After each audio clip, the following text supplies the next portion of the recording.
Tapi kita sudah selesai nih Asia.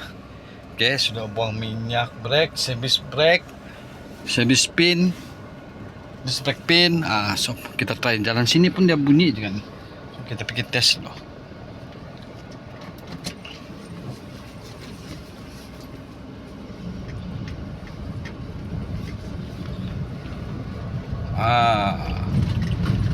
Baru hilang sudah bunyi dia. Ini bukan kaki-kaki ya.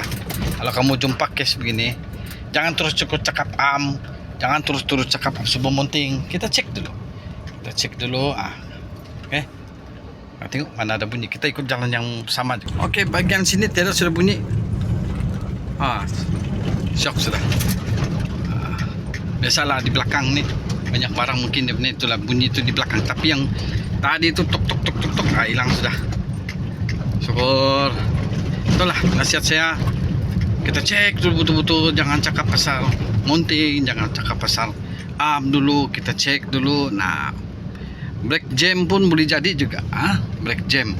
Oke, alright teman-teman, apa-apapun, terima kasih semua support.